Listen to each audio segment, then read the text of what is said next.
Pausville was a happy town that was famous for its natural beauty, animals, and above all, its doggy-human friendships.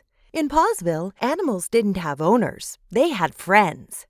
Here, all animals were free to roam as they pleased. They lived where they wanted and made friends with whomever they liked. Just like the people in Pausville. After all, why shouldn't animals choose friends for themselves? In Pausville, animals would tag along beside people they really liked and enjoy spending time with them. Almost all the residents had at least one close canine companion that followed them around. Mr. James and his canine companion went jogging together every morning.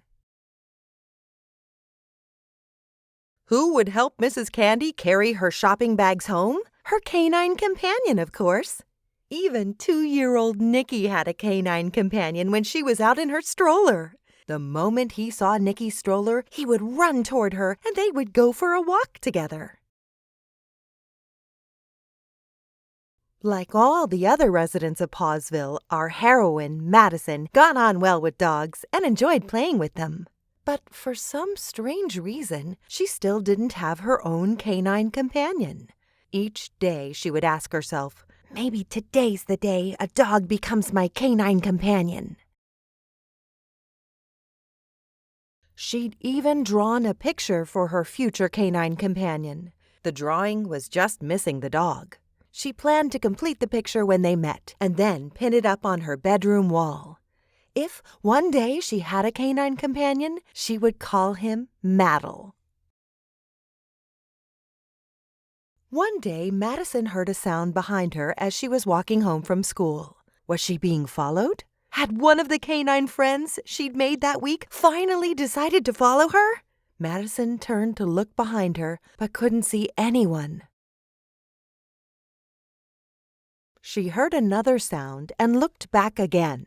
What on earth? She was being followed by a duckling. Madison was walking home from school with a duckling running along behind her. Where did this duckling come from? She thought. Maybe it's lost.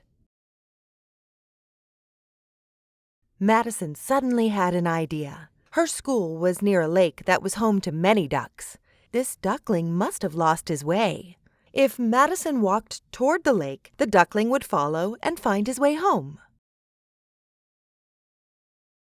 She didn't really want to walk all the way back to the lake, but the duckling wouldn't stop following her. Madison and the duckling eventually arrived at the edge of the lake. The duckling jumped in immediately. Ducks love water, after all. And the next day, Madison heard the same sound on her way home from school. She didn't need to turn around. The duckling was following her again. Madison used the same plan as the day before. She headed straight for the lake. Madison wasn't very happy with this situation. Why do I get followed around by a duckling instead of a dog like everyone else? She muttered out loud. But she wasn't alone by the lake. An elderly man had heard her and straightaway replied, "That's what ducks do. It's in their nature. They love to follow someone around." Madison found this very funny. As soon as she got home, she looked it up on the internet, where she learned that the old gentleman was right. Ducklings do love to have something to follow. Madison found this ridiculous, and she loved things that were ridiculous. The next day after school, she looked behind her. The duckling was there, of course, and once again Madison walked straight to the lake. But this time, it wasn't to get rid of the duckling, but to get to know him a bit better.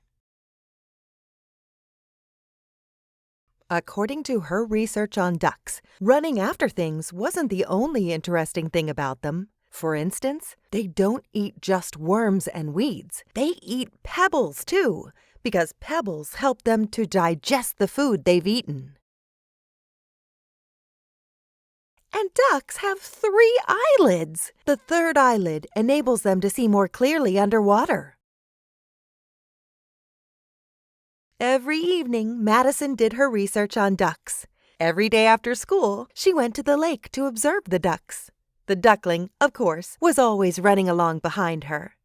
After a while, they started spending more time together. Whenever Madison ate a sandwich, she would share her lettuce with the duckling. The duckling was very curious. He appeared to enjoy this research as much as Madison. And he loved books. That is, if they didn't fall on top of him. He enjoyed discovering new places. That is, if you count Madison's hat as a new place. They really had lots of fun together. One day while Madison was observing the ducks again, she heard someone call out to her. It was the old man. "You two have become good friends," he said. "Friends? With a duck?" said Madison. "What I really wanted was a canine companion to play with and go on walks with." "But I see you two having lots of fun together," said the old man. "You go for walks, you eat, you even do research together. Is there any reason why people shouldn't be friends with ducks in the same way as dogs?" he added. Madison felt a bit confused. She looked at the duckling's beak, its tail, and then at its webbed feet. The duckling certainly looked nothing like a dog, but they had so much fun together. "I never imagined I'd have a duck companion," said Madison. The next day, she raced to the lake after school. The duckling was right beside her again. Madison bent down and embraced the duckling, who nestled against her shoulder. "Waddle, it's so lovely to hug you." That day by the lake, she finished her picture and pinned it up on the wall when she got home.